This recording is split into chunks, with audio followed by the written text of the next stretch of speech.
On continue maintenant avec le Libéria, où la police a empêché des manifestants anti-Ouéa d'atteindre le Parlement.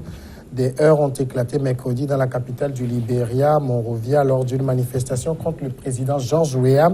Puis, dans l'après-midi, lors de l'annonce de la victoire probable d'un candidat de l'opposition lors d'une élection sénatoriale partielle, la police est intervenue à la mi-journée en utilisant des gaz lacrymogènes après avoir été la cible de projectiles pour empêcher quelques centaines de manifestants de se diriger vers le Parlement. Les forces de l'ordre ont procédé à plusieurs arrestations.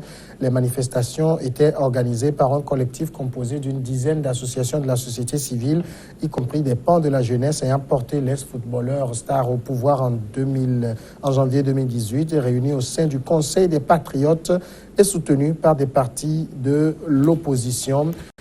George Weah, Sylvestre Béni vit véritablement l'autre face de la revers de la médaille. Voilà.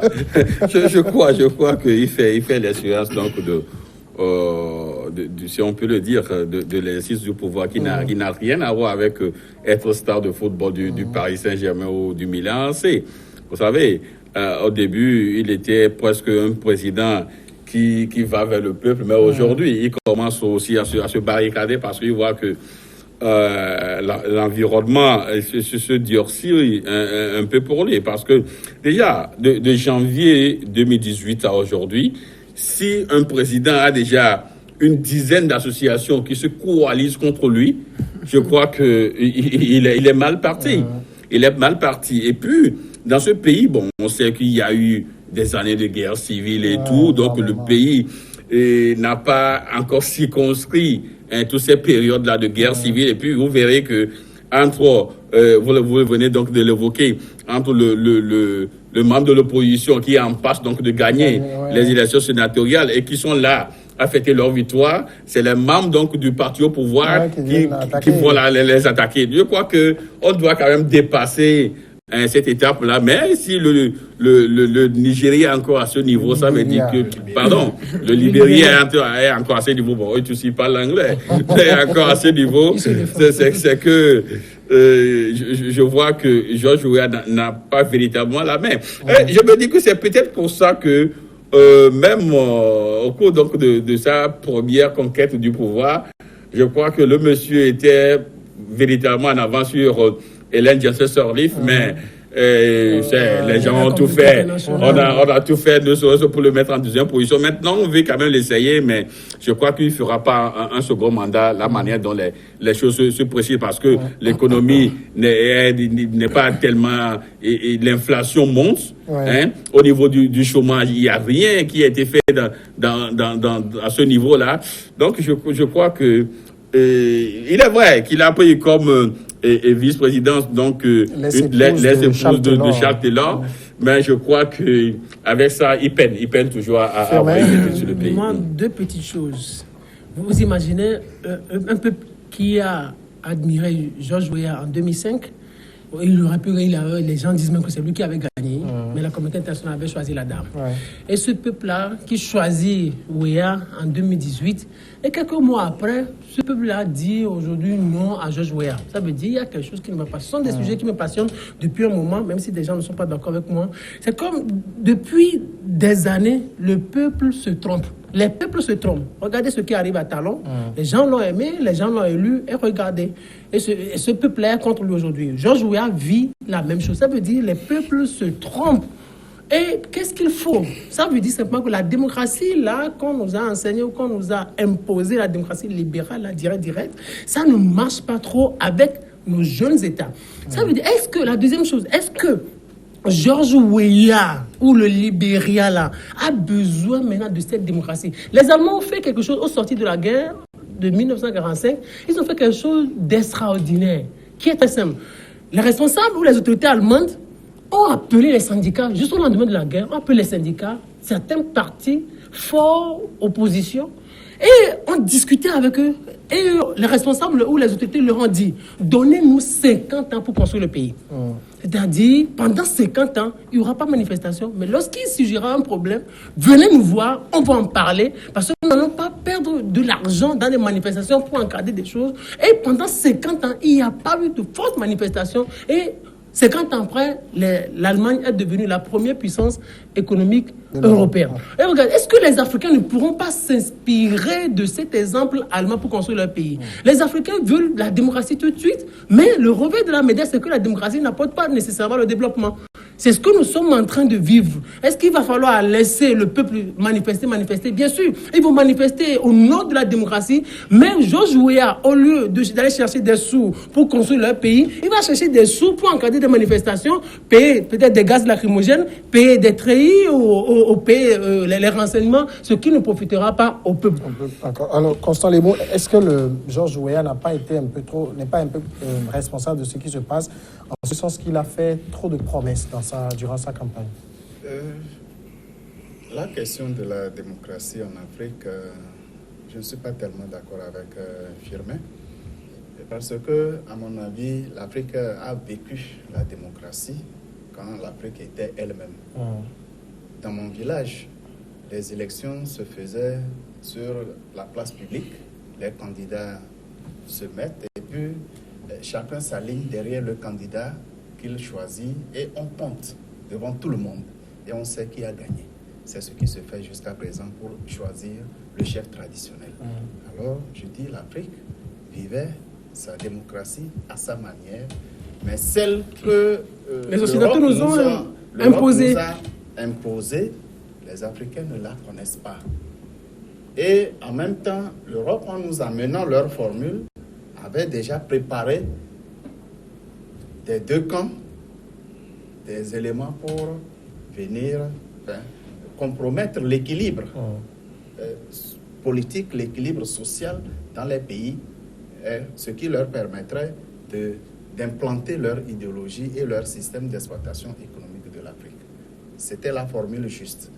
Parce que le déséquilibre dans nos pays, les guerres par ici, les conflits de quel ordre que ce soit, ne dérangent pratiquement pas les pays occidentaux qui organisent ce désordre dans les pays africains.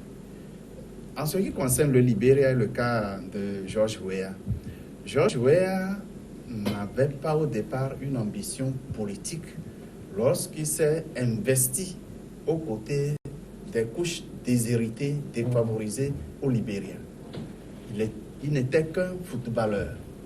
Il a organisé le football et au-delà du football, il a lui-même issu de la couche déshéritée, il a utilisé ce qu'il a gagné, la richesse qu'il a, sa fortune gagnée au football pour aider les populations. Mais à un moment donné, il a senti qu'il pouvait jouer un rôle important pour son pays. Je pense que c'est de là qu'est née cette ambition de devenir président. Populaire, George Weah n'est pas un populiste. Il a été populaire de par les actions qu'il a menées à l'endroit de ces couches défavorisées. Mais lui seul ne peut pas résoudre le problème de pauvreté au Libéria. C'est là où je posais la question sur les promesses. Justement, est-ce qu'il a fait des promesses ou plutôt ce sont les populations qui attendaient trop de lui? C'est l'impression qu'il a donnée aussi. Il a donné, on donne l'impression que, par exemple, Johnson Sirleaf n'a rien foutu et que vous allez reconstruire un nouveau Libéria, remettre l'économie sur les rails, donner de l'emploi à tout le monde et tout. Il n'a pas fait de fausses promesses, mais George Weah souffrait de certaines insuffisances du point de vue de sa personnalité, de sa formation. N'oubliez pas surtout qu'après son échec à la première élection, il est parti étudier. À l'école. Il a fait un master pour apprendre. Jusqu'à ce qu'il soit élu, George Weah ne maîtrisait pas.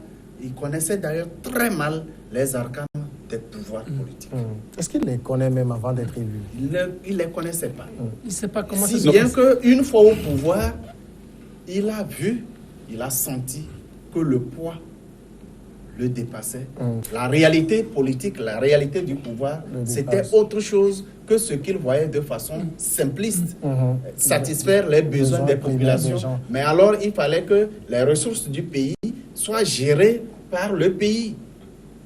Bien le contraire, que ce soit le bois ou les différents minéraux au Libéria étaient détenus par les firmes, les multinationales étrangères. Alors, est-ce que devant cette situation, ils ne pouvaient pas répondre aux attentes immédiates et urgentes des populations. C'est ça qui crée ce sentiment, ce ressentiment des populations qui manifestent.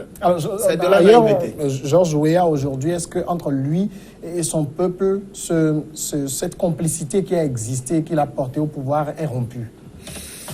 Bon, rompu, c'est trop dire, mais... Ou bien au-delà aussi, il y a une certaine manipulation politique parce que le Libéria aussi est un pays un peu clivé. Hein. Il y a les descendants d'esclaves qui se considèrent comme les véritables Libériens et puis les autres qu'on considère comme des moins que rien, dont est issu Georges Weah, en fait. Oui, en réalité. Mais moi, ce que je considère aujourd'hui que Georges Weah vit une situation à la Donald Trump.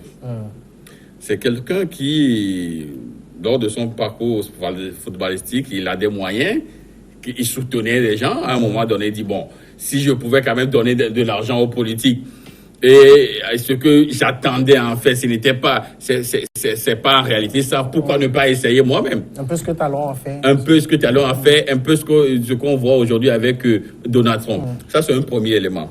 Le deuxième élément, lorsque Firmin dit que le peuple se trompe, je dis non. C'est plutôt que parfois les politiques sont dans une démarche un peu trop démagogique.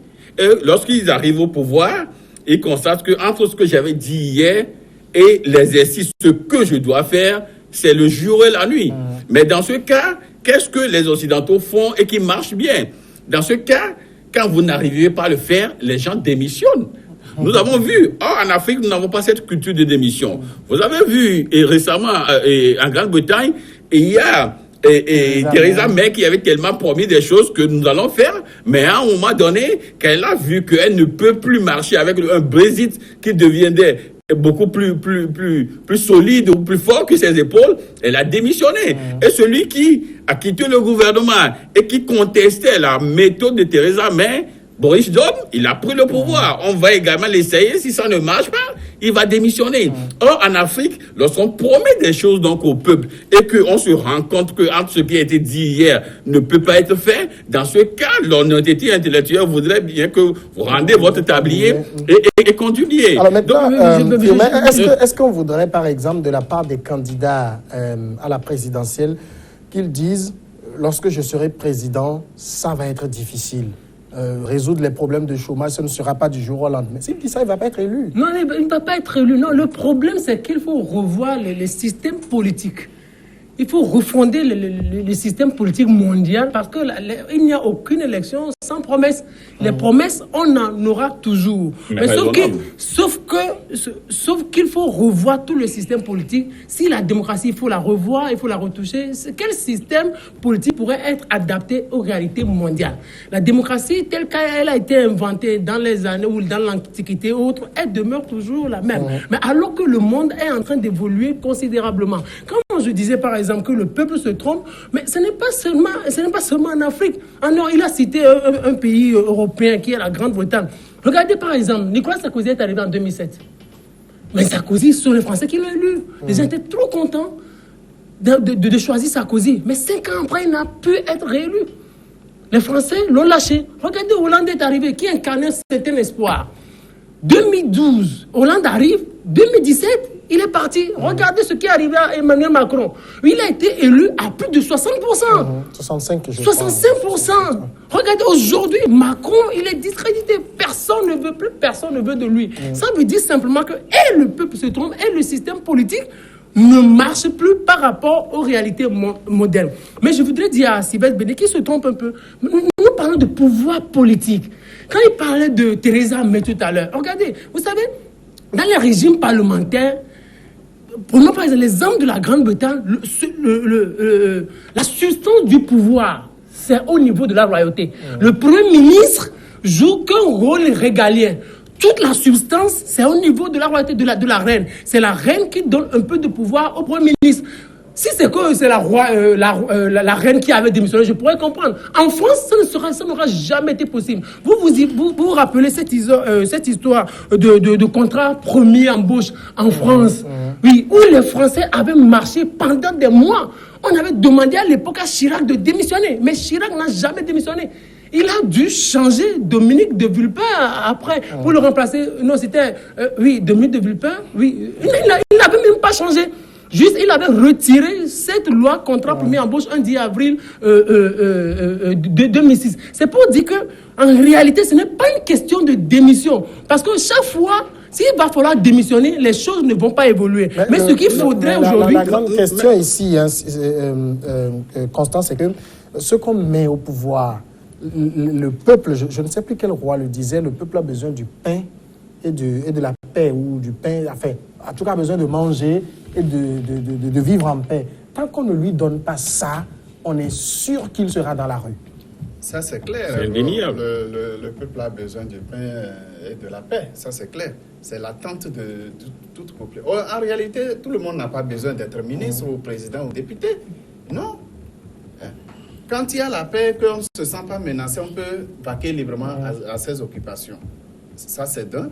Lorsque les efforts sont compensés par un revenu suffisant pour vivre décemment, on n'a plus besoin de savoir qui est président ou qui est député. C'est ça le bien. Mais une fois que ce besoin vient à manquer, rapidement, la réclamation est faite au premier responsable du pays.